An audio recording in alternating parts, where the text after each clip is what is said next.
ya varios años que hemos estado viajando a España. Creo que la primera vez que vinimos, o por lo menos que yo pude venir, fue hace unos 16 años. Y hemos venido después de eso probablemente unas 8 o 9 veces. Y la verdad es que ver lo que está pasando hoy en España es algo que nos impresiona. Es increíble lo que Dios está haciendo y nos gozamos en poder ser parte de eso. Así que gracias, hermanos, por permitirme estar aquí en el día de hoy y poder compartir con ustedes las Escrituras. Vamos a...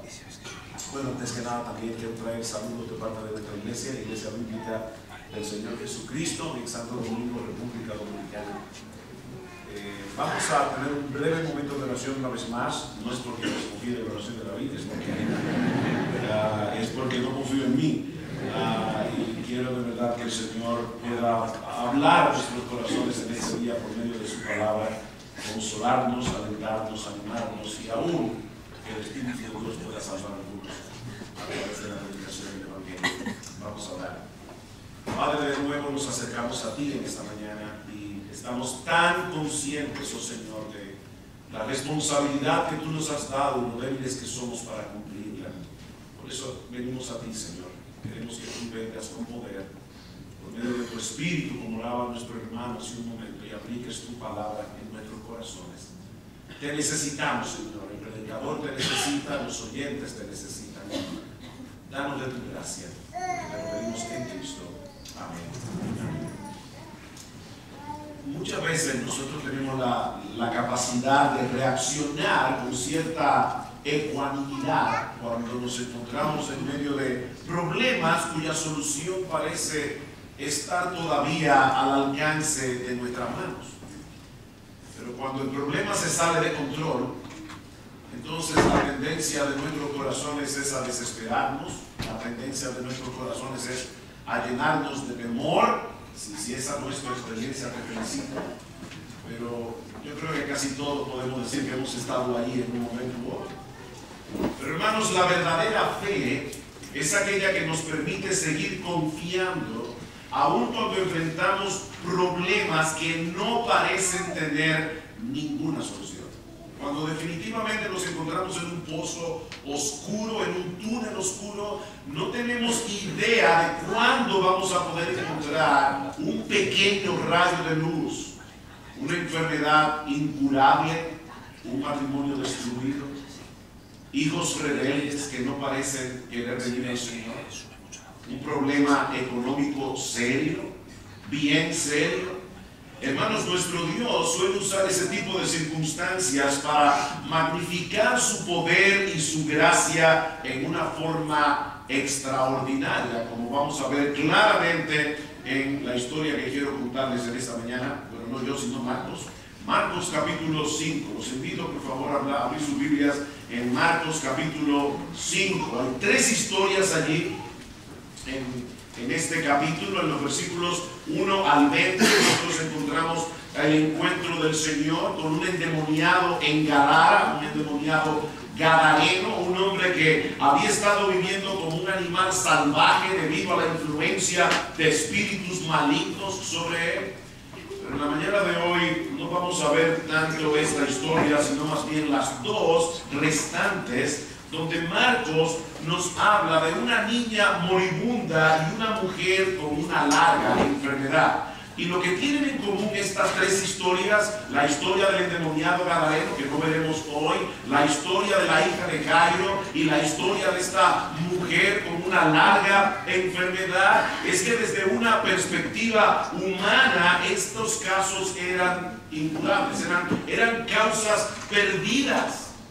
Sin embargo, vamos a ver que la confianza en Jesús hizo toda la diferencia en medio de estas 2 situaciones desesperadas. Vamos a ver este mensaje en 3 escenas. La primera yo la he titulado La petición de un padre angustiado, versículos 21 al 24.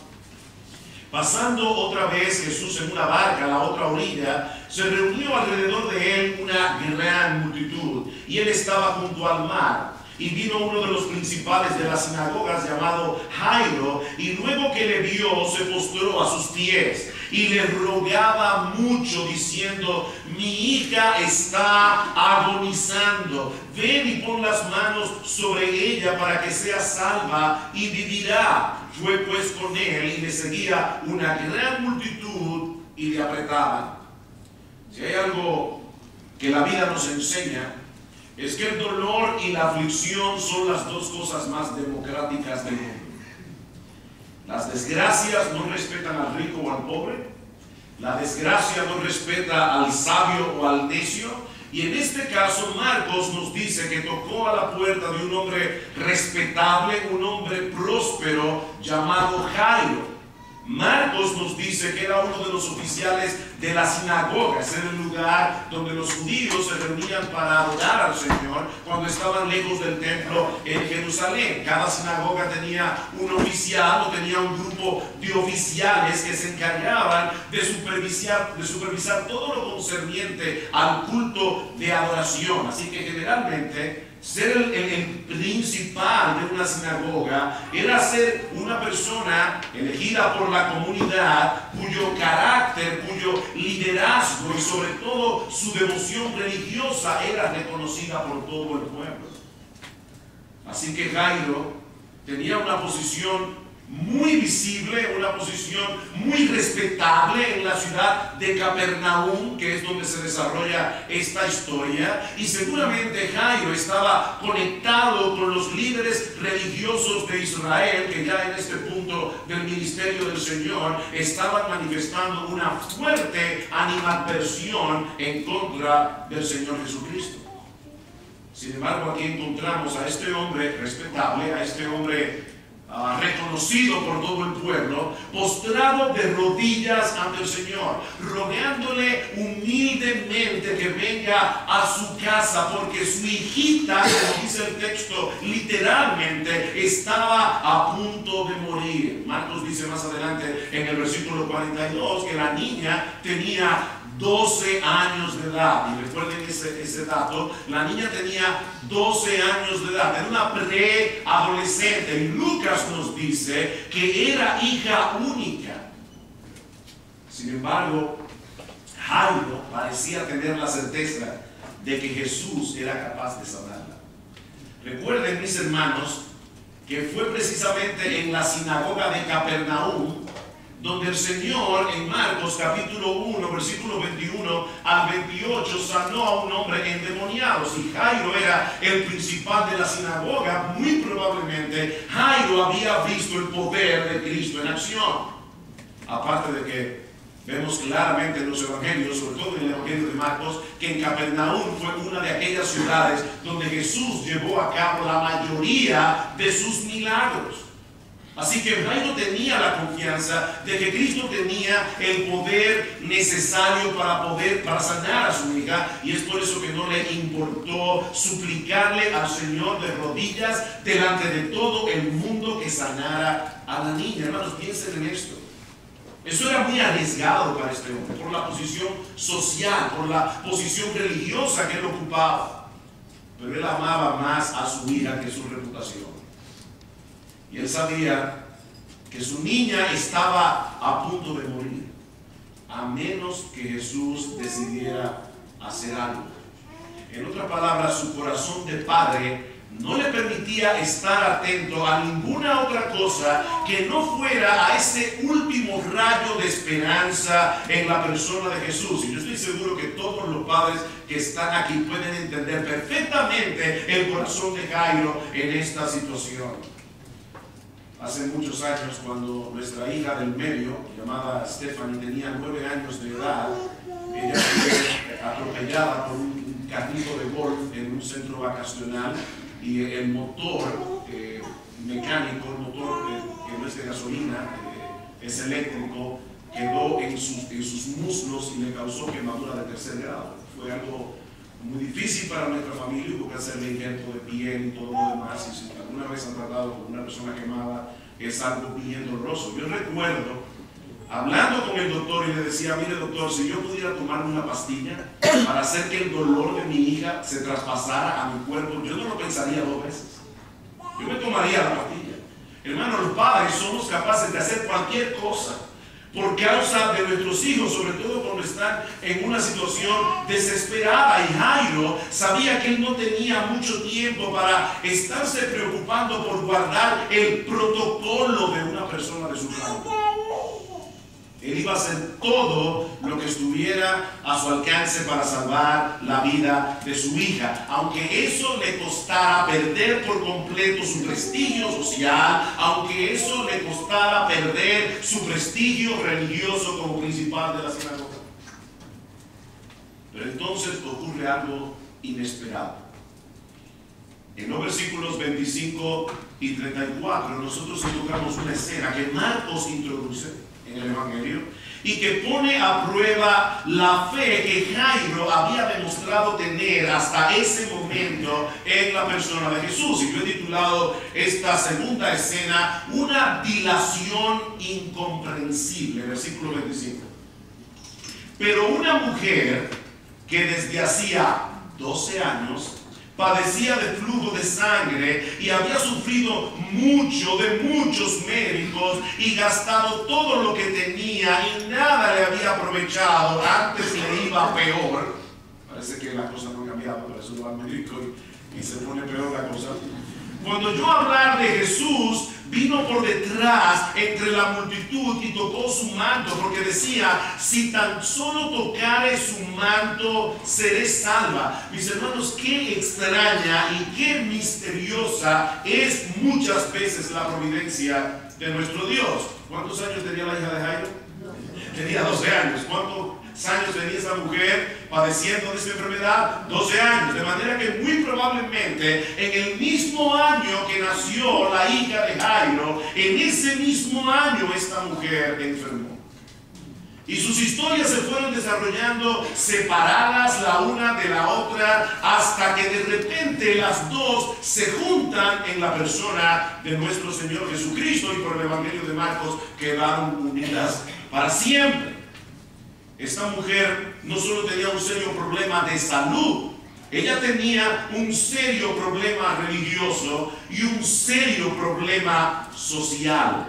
Cuando una mujer tenía la menstruación en la época del antiguo pacto, era considerada religiosamente impura.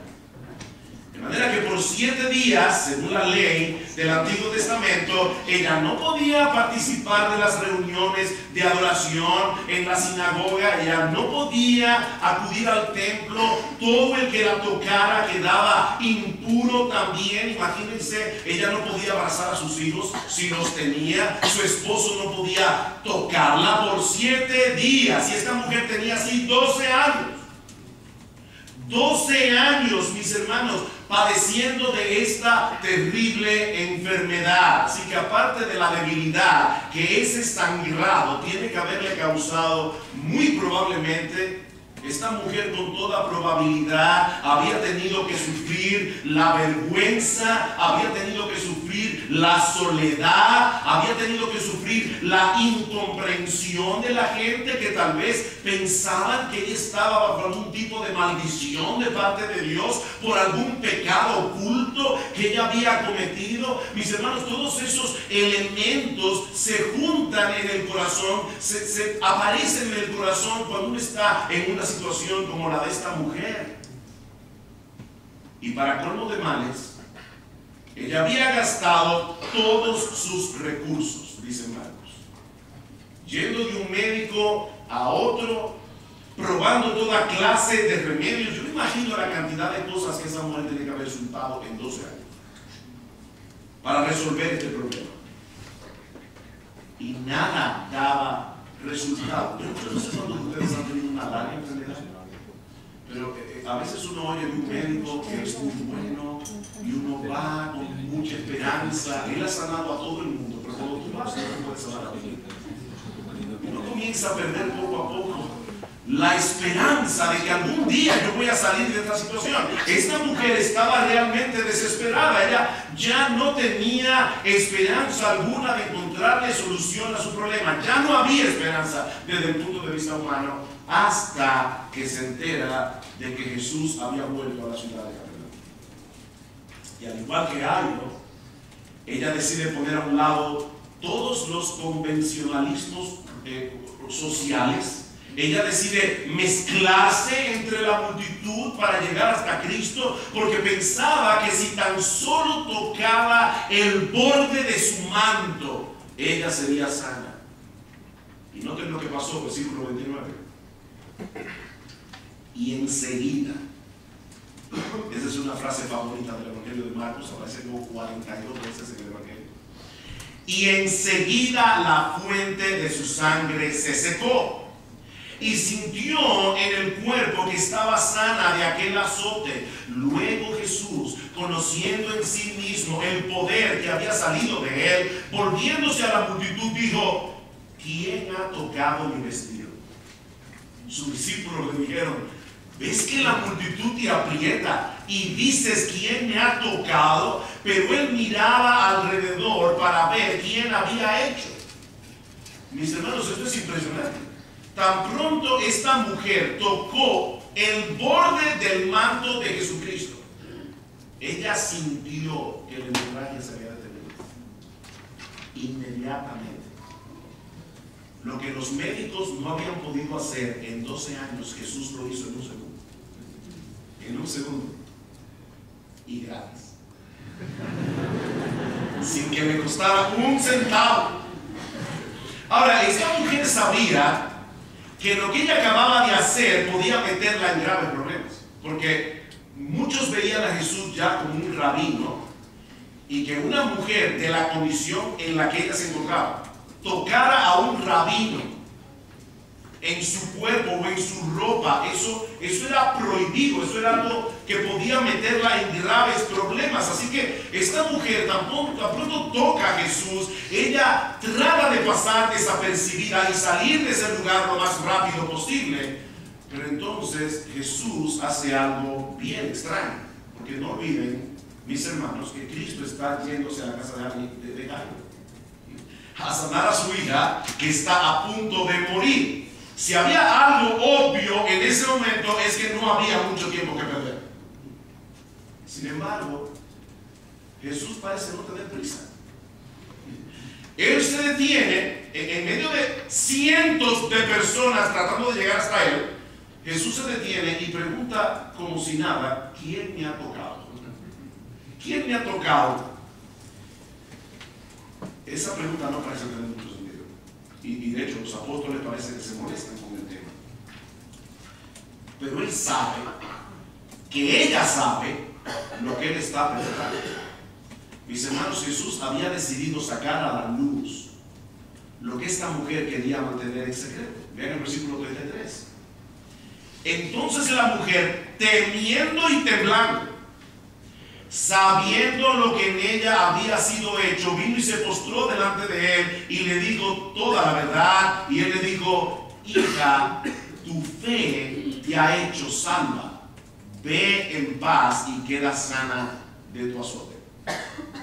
Hay tres cosas importantes que debemos resaltar aquí en estos dos versículos. Por un lado, nosotros vemos que el Señor aprovechó la ocasión para ayudar a esta mujer a tener un mejor entendimiento del milagro. Recuerden que ella creía que debía tocar el manto de Jesús para sanarse, pero el Señor le hace ver que fue la fe lo que hizo la diferencia, no su ropa.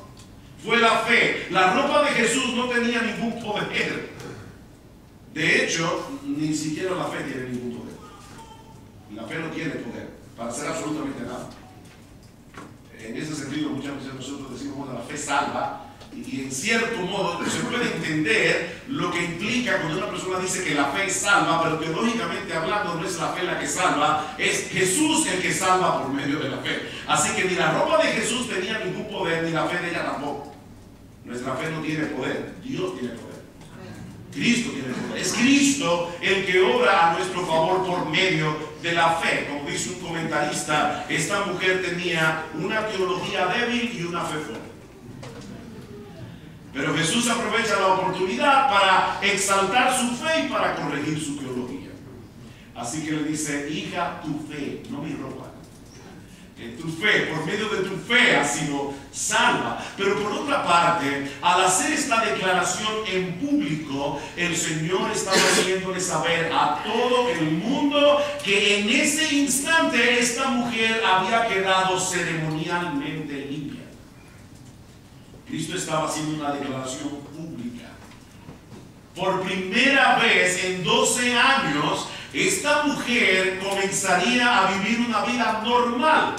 Por primera vez en 12 años, esta mujer podía estar libremente con su familia, podía ir al mercado, juntarse con sus amigas. En 12 años no había podido hacer eso. Así que fue por su bien que Jesús no consintió en dejar este milagro en secreto. Fue por el bien de ella que Cristo quiso hacerlo público. Pero hay algo aquí mucho más importante en el texto. Noten otra vez el versículo 34. Él le dijo: hija, tu fe te ha hecho salva. Ve en paz y queda sana de tu azote. Cualquiera pudiera pensar que ese término de hija era una forma cariñosa para dirigirse a ella, pero yo creo que hay algo más envuelto aquí, porque hay un juego de palabras en este texto que no debemos pasar por alto. La palabra que se traduce como sanar en el griego también se puede traducir como salvar. En otras palabras, esta mujer se había acercado a Jesús para obtener la sanidad de su cuerpo, pero había encontrado en cambio sanidad y salvación, las dos cosas. Vete en paz, le dice el Señor. Shalom para ti. Ya estás en paz, no solamente con los hombres, tú estás en paz con Dios. Por 12 años esta mujer había llevado en su cuerpo el recordatorio de la corrupción que todos nosotros tenemos en el alma por causa de nuestros pecados. Pero Cristo había removido en un instante no solo su enfermedad, sino también su vergüenza. Su vergüenza. Ahora imagínense, mis amados hermanos, la irritación de los apóstoles y la angustia de Jairo, que va en aumento cada segundo. Hay una niña en peligro de muerte. La multitud en sí misma se ha convertido en un problema para avanzar más rápido, pero Jesús decide ponerse a conversar con esta mujer. Mis hermanos, lo que el Señor está haciendo aquí no parece muy racional. De verdad, no parece muy racional. De hecho, parece irresponsable. Imagínate que estás en una emergencia en un hospital y llegan dos casos.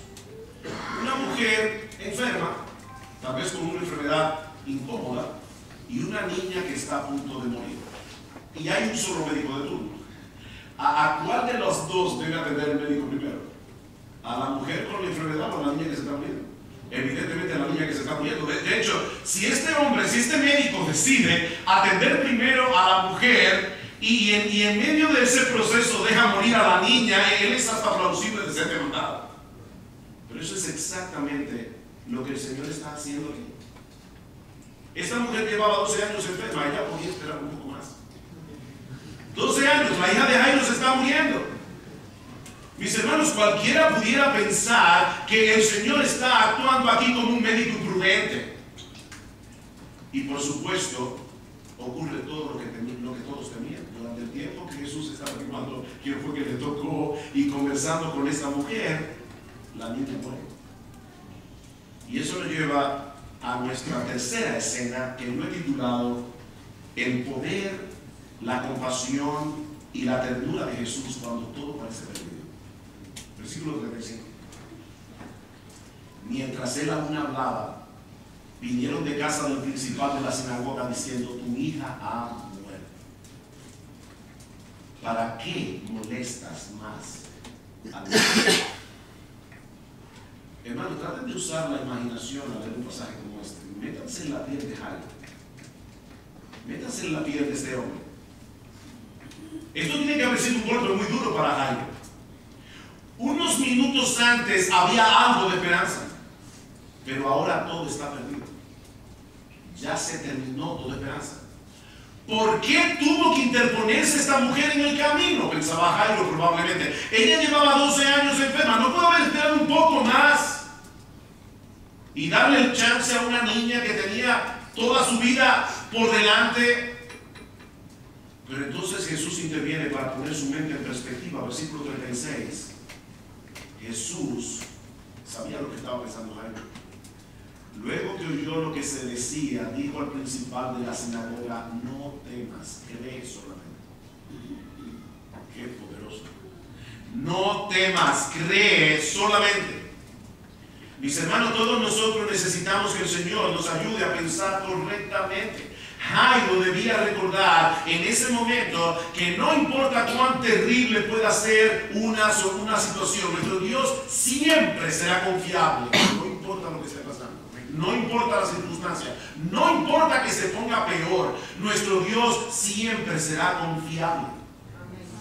Es muy probable que Jairo haya llegado a pensar que Jesús no había actuado con suficiente rapidez. Si tan solo se hubiera apresurado un poco más, su hija estaría viva. Pero el Señor sabía que no había razón alguna para apurar el paso. Las cosas iban a suceder en el momento preciso. Y al final de cuentas iba a ser evidente que nuestra noción del tiempo es completamente inadecuada para juzgar a Dios en cualquier situación. Mi hermano, recuerda eso es importante. Nuestra noción del tiempo siempre será inadecuada cuando Dios esté en la ecuación. El tiempo de Dios nosotros no le debemos. ¿Saben que cada cultura tiene su noción del tiempo? Y muy variada. Y eso impacta considerablemente la forma como las personas de distintos trasfondos reaccionan ante ciertas cosas. Imagínense una boda entre una dominicana y un inglés. Los ingleses son muy puntuales. De hecho, el hermano decía: somos británicos, tratamos de ser británicos al principio del servicio. ¿Verdad? Para el inglés es inconcebible llegar 5 minutos tarde. Para nosotros los dominicanos hay una flexibilidad como de 60 minutos. Así que llega el día de la boda, en el ala izquierda ya están todos los ingleses, ¿verdad? Familiares del novio esperando la boda, y están todos ya muy nerviosos porque llega la hora, ya pasaron 15 minutos, ya pasaron media hora, la novia todavía está maquillando. Y entonces del otro lado, en el lado derecho, están los dominicanos de los más tranquilos y hablando, porque para ellos es lo más natural. Nosotros siempre decimos que los dominicanos somos muy puntuales. Tú invitas a un dominicano a las 8 y llega a las 9 en punto. Entonces está todo el mundo así, porque la noción del tiempo para los dominicanos es muy diferente a la noción del tiempo del inglés. Pero mis hermanos, el sentido del tiempo cambia todavía más cuando traspasamos esa diferencia del hombre a Dios. El asunto es mucho más complicado, porque el sentido del tiempo en Dios casi siempre será desconcertante para todos nosotros, no importa la cultura. El sentido del tiempo en Dios siempre o casi siempre será desconcertante para nosotros. No importa si tú eres dominicano, chino, alemán o inglés, no importa, o español. Alguien ha dicho: la gracia de Dios nunca actúa según nuestro horario. ¿Recuerda eso? La gracia de Dios nunca actúa según nuestro horario. Para Jairo era demasiado tarde. Para Jesús las cosas estaban ocurriendo según lo previsto. Todo estaba en el plan. Si Jairo insistía en demandar que Jesús actuara de acuerdo a su noción del tiempo, su corazón se iba a llenar de temor y aún de descontento contra Dios. Hay personas que tienen amargura contra Dios porque Dios no viene a socorrerlos cuando ellos entienden que Dios debería venir a socorrerlos. Pero Jesús le presenta a Jairo otra alternativa. El Señor le dice: Jairo, no temas, cree solamente. En otras palabras, Jairo, tranquiliza tu corazón. Déjame hacer las cosas en mi tiempo. Y verás que es infinitamente mejor que en el tiempo tuyo. Tu responsabilidad en todo esto es seguir confiando en mí. Y de paso, hermano, déjenme decirles algo. La clave para poder pasar bien a través de una prueba no es creer, es seguir creyendo. Porque muchas veces nosotros en el momento de la prueba, aunque generalmente lo primero que se dispara es la duda, cuando viene una prueba, ¿verdad? Por eso que alguien decía, ¿es usted creyente? Dice, no, dudante. Nosotros somos dudantes. Pero lo primero que se dispara generalmente es la duda, pero uno a veces vence la duda y uno deposita su fe en el Señor, pero pasa una semana, la semana se convierte en un mes, el mes se convierte en un año. Y lo difícil para uno no es creer, lo difícil es seguir creyendo. Y el Señor le está diciendo, Jairo, Jairo, tranquiliza tu corazón, sigue confiando en mí. No importa lo terrible que se vea la situación en este momento, sigue confiando en mí. Mi poder no ha cambiado, mi sabiduría no ha cambiado, mi bondad no ha disminuido, sigue confiando en mí. Versículo 37. Y no permitió que le siguiese nadie, sino Pedro, Jacobo y Juan, hermanos de Jacobo. Y vino a casa del principal de la sinagoga y vio el alboroto y a los que lloraban y lamentaban. Que en los días del Señor había plañideras profesionales, o sea, eran personas que las contrataban para llorar durante el sepelio, y la cantidad de llorones dependía de lo que tú podías pagar. Si una persona es muy rica, pagaba muchos llorones, si era pobre, unos cuantos llorones. De hecho, yo no sé si esto es verdad, porque yo era muy niño cuando mataron al dictador que gobernó la República Dominicana por 31 años, a Rafael Leonidas Trujillo Molina, pero se dice que durante el funeral de Trujillo se pagaban a 5 pesos los lloros y a 10 los hermanos. O sea, no hubiera las dos tarifas, pero yo quería que hubiera mucho ruido en el funeral y que hubiera gente llorando. Bueno, pues como Jairo era un hombre rico, aparentemente había muchas plañideras, había mucha gente en la casa de Jairo llorando por la muerte de la niña, aparte de todas las personas que estaban allí llorando de corazón, ¿verdad? Versículo 39. Y entrando les digo, ¿por qué alborotáis y lloráis? La niña no está muerta, sino duerme. Y se burlaban de él. Mas él, echando fuera a todos, tomó al padre y a la madre de la niña y a los que estaban con él, y entró donde estaba la niña. Es increíble, en un segundo la multitud que estaba allí pasó del lloro a la burla. En un segundo. Es evidente en esta historia que a pesar de las burlas y los comentarios irónicos, Jairo seguía creyendo en Jesús, porque él y su esposa hicieron exactamente lo que el Señor le había dicho. El Señor le dijo, ven conmigo a la habitación, y Jairo no le dijo, ¿para qué, Señor?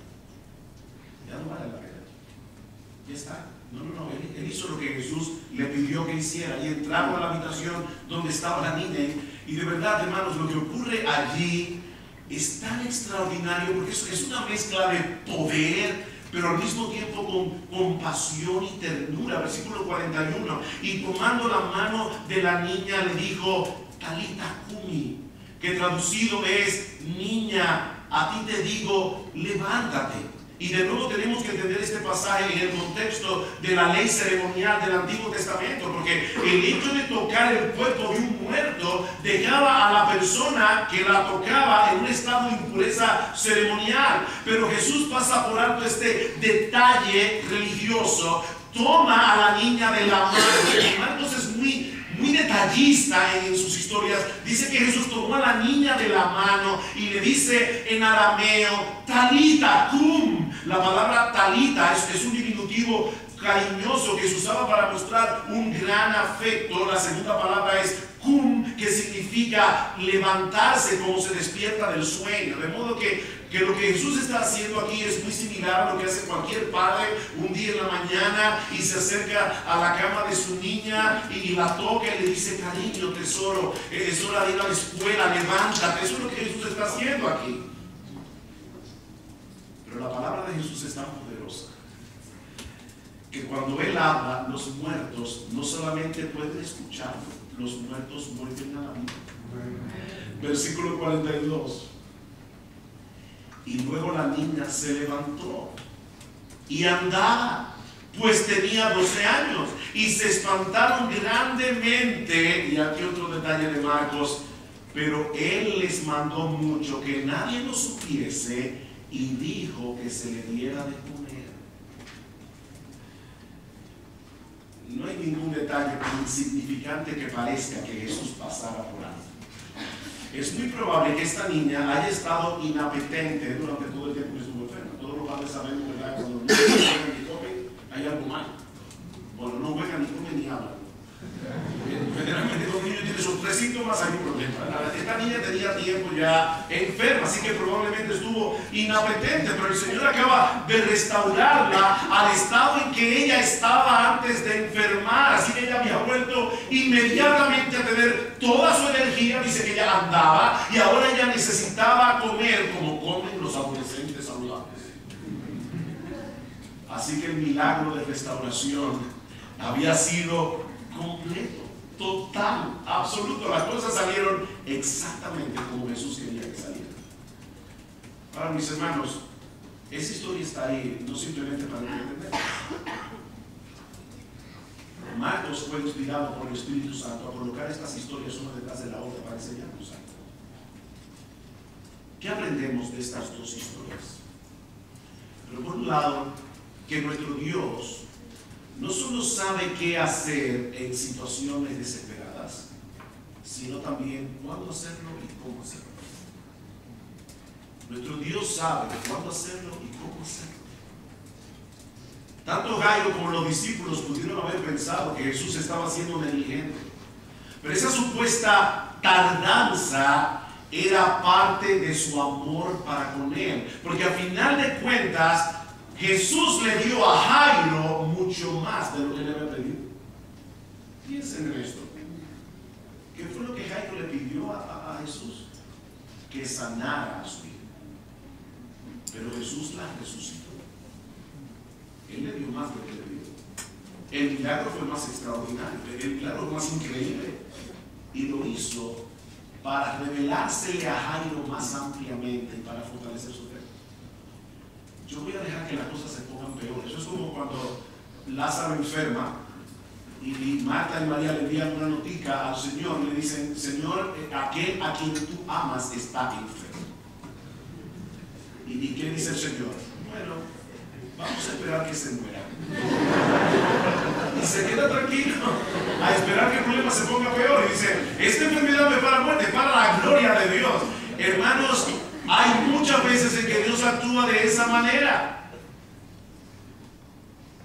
Yo sé que esto que voy a decir ahora es más fácil de aceptar cuando estamos aquí en la iglesia, ¿verdad? Todos cómodamente sentados, escuchando un sermón, que cuando tenemos que pasar por experiencias difíciles, y yo lo sé por experiencia personal. Pero una de las formas en que Dios muestra su amor y su cuidado para con nosotros es haciendo las cosas en el tiempo de Él y no en nuestro. Esa es una de las formas en que Dios muestra su amor.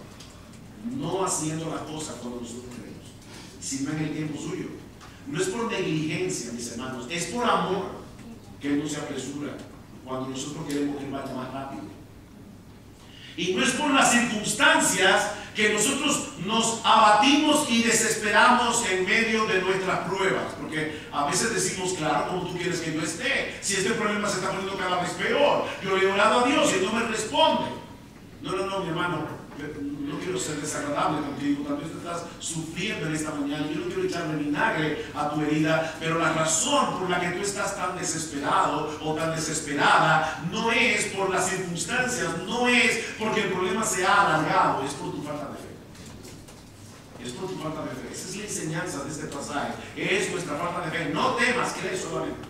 Son dos cosas que se excluyen la una a la otra. No temas, cree solamente. Y en cierto modo, y otra vez, de verdad, mi hermano, mi hermana, yo no quiero echar vinagre a tu herida, de nuevo te lo digo, pero no solamente es por falta de fe, es por arrogancia. Es por arrogancia. Porque lo que está detrás de nuestro descontento hacia Dios, lo que está detrás de nuestra amargura, es el pensamiento de que si Dios nos hiciera caso, las cosas funcionaran mejor. Es como decirle: mira, Señor, de verdad, yo sé que tú hiciste el universo, pero tú me puedes prestar el guión de mi vida por un segundo, que va a ser unas cuantas ediciones. Mira, si tú pudieras editar el guión de los decretos de Dios para ti, no lo vas a hacer mejor, lo vas a dañar. Lo vas a dañar. Él es más sabio que tú, yo no sé si te había dado cuenta, pero Él es más sabio que tú, Dios es más sabio que tú. Esa fue la lección que Dios le dio a Job. En todo el libro de Job, Job no le pedía a Dios que resucitara a sus hijos, que le devolviera sus bienes, que le devolviera la salud. Lo único que Job, le estaba pidiendo a Dios era: Señor, yo quiero una explicación, es todo lo que te pido. Permíteme llegar delante de ti y preguntarte, ¿por qué me está pasando todo esto? Y al final, en el capítulo 38, Dios se le aparece y le dice: ok, ciñe como varón tus lomos. Ahora yo haré las preguntas. Tú me responderás. ¿Dónde estabas tú cuando yo fundaba la tierra? Házmelo saber si tienes inteligencia. Alguien decía que si eso hubiera sido un programa de concurso, Job hubiera ganado el premio de yo no sé, porque Dios le hizo 64 preguntas a Job, una detrás de la otra, y todas terminaban en el mismo punto: yo no sé, yo no sé, yo no sé, yo no sé.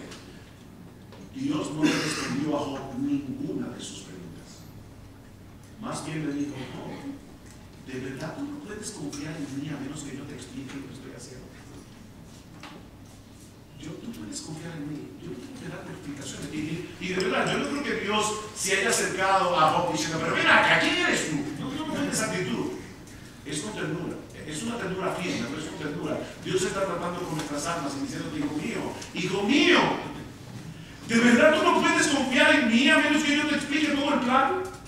De principio a fin, ¿de verdad tú crees que si yo te explicara lo que yo estoy haciendo y todas las consecuencias que va a tener, la forma en que yo estoy obrando en tu vida, tú lo vas a entender? ¿De verdad tú crees que tú lo vas a entender? Y Dios en su amor nos hace esperar, para ayudarnos a tener una perspectiva correcta de la realidad. Y eso no solamente pasa con el tiempo de Dios, sino con la metodología de Dios. No me quiero meter en eso, porque qué difícil es ceder a la tentación, ¿verdad? No tener púlpito.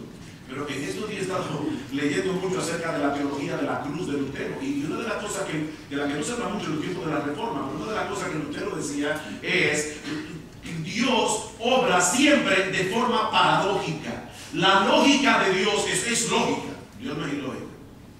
Pero la lógica de Dios explota nuestros sentidos de la lógica. Dios obra en una forma muy paradójica. Si la mujer con el flujo de sangre se hubiera salido con la suya, habría desaparecido inmediatamente de la escena después de tocar a Jesús. Pero Jesús quería darle algo mucho mejor. No lo hizo con la metodología de ella, lo hizo con la metodología de él. Su método fue mejor y no dejó que el milagro pasara desapercibido.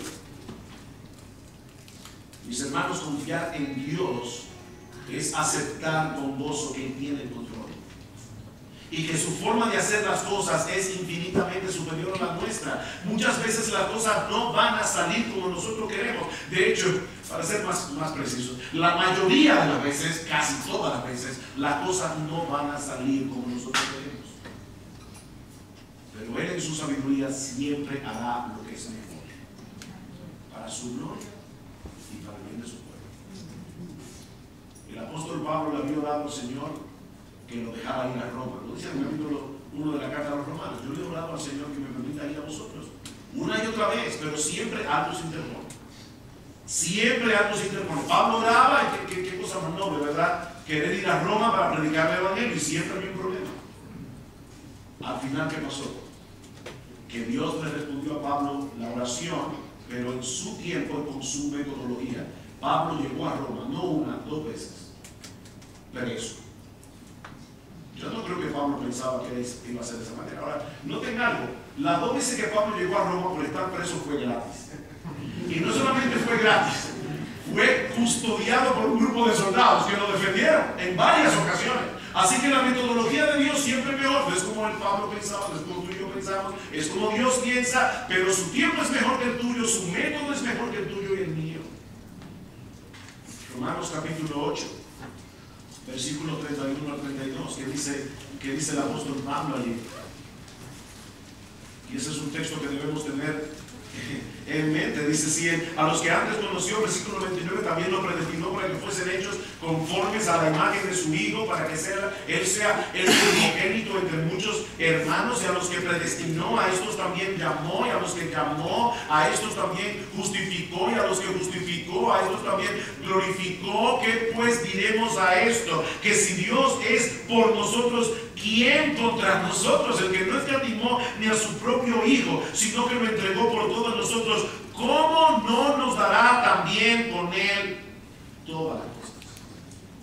Pero recuerda, es en su tiempo y es en su forma. Él no siempre nos dará lo que queremos, pero siempre nos dará lo que necesitamos. No existen para nosotros las causas perdidas, porque Jesús está en control y porque Él nos ama con un amor inalterable. Este pasaje comenzó con desesperación y angustia, pero terminó en alegría y adoración. ¿Y qué fue lo que hizo la diferencia? Que Jesús estaba ahí. Eso fue todo lo que hizo la diferencia. Y que tanto Jairo como la mujer creyeron en Jesús, a pesar de que en ambos casos la solución no tenía, el problema no tenía solución, La pregunta es, ¿estamos nosotros dispuestos a confiar en Él de la misma manera? Mi hermano, yo no conozco tu situación. Venir a una iglesia que uno no conoce predicar, ¿verdad? Uno no sabe quién está pasando por qué cosa. Ahora, yo sé que aquí tiene que haber problemas, porque somos humanos. Pero alguien decía, el que le predica a la aflicción nunca le faltará un victorio. Ese tema siempre encaja. ¿Estamos nosotros dispuestos a confiar en Jesús? Aunque el mundo se lo ponga a patas arriba y nosotros no entendamos lo que Él está haciendo. Pero también aprendemos de estas dos historias que Jesús tuvo que entrar en contacto con nuestras impurezas para que por medio de Él seamos purificados. En ambos casos había una impureza ceremonial envuelta. En los dos casos, como vimos hace un momento. Pero cuando la mujer con flujo de sangre tocó a Jesús, en vez de hacerlo a Él ceremonialmente impuro, lo que sucedió en realidad es que la fuente de su impureza quedó completamente eliminada. Y lo mismo sucedió con la hija de Jairo. Jesús no se contaminó al tocar su cuerpo muerto, sino que por el contrario hizo que la niña muerta volviera a la vida. De manera que en cierto modo, mis hermanos, estos dos milagros son una especie de representación del Evangelio. Una representación del Evangelio. En un sentido más profundo que todos los seres humanos por naturaleza padecemos los mismos problemas que encontramos en estas dos historias. Espiritualmente hablando, nosotros estamos tan muertos como la hija de Jairo. Espiritualmente hablando, nosotros somos ceremonialmente impuros como esta mujer. Y así como la hija de Jairo no podía resucitarse a sí misma, así como esta mujer con el flujo de sangre no podía sanarse, no podía purificarse, mis hermanos, no hay nada, amigo que estás aquí en esta mañana, no hay absolutamente nada que nosotros podamos hacer por nosotros mismos para resolver el problema. Nada. Por eso el Hijo de Dios se hizo hombre, para mezclarse con nuestras impurezas sin ser contaminado por ellas, y luego morir en una cruz como si fuera un pecador, y así librarnos de nuestros pecados y darnos vida. Al que no conoció pecado, por nosotros, a Él Dios lo hizo pecado, para que en cambio nosotros fuésemos hechos justicia de Dios en Él. Wow, wow, qué precioso. Esa es la buena noticia del Evangelio, que hay salvación en Cristo para todo aquel que abandona toda esperanza y deposita toda su fe únicamente en Cristo para el perdón de sus pecados. Fue la fe lo que hizo la diferencia en esos dos casos, la fe en Jesús. Y es la fe en Jesús lo que hace la diferencia entre el cielo y el infierno. Estas dos historias no solamente son dos historias interesantes acerca del poder de Jesús. Estas dos historias nos muestran la gran historia que Dios nos revela en su palabra, Dios no dejó a Lot en su pecado. Él pagó un alto precio para salvarnos. Y si tú estás aquí en esta mañana y tú nunca has venido a Cristo en arrepentimiento de fe, mi amigo, no te vayas de este lugar como llegaste. Tú estás muerto en tus pecados. Tú eres inmundo por causa de tus pecados. Aún tus obras de justicia están manchadas por tu pecado. Tus mejores obras son impuras delante de Dios. Pero ahí está Cristo. Allí está Cristo el Salvador. Las puertas de la redención están abiertas todavía para ti. Ven a Cristo en arrepentimiento de fe. Y todos tus pecados, óyeme bien, todos tus pecados serán perdonados. Y Él te dará por gracia, aquí, ahora, en este día.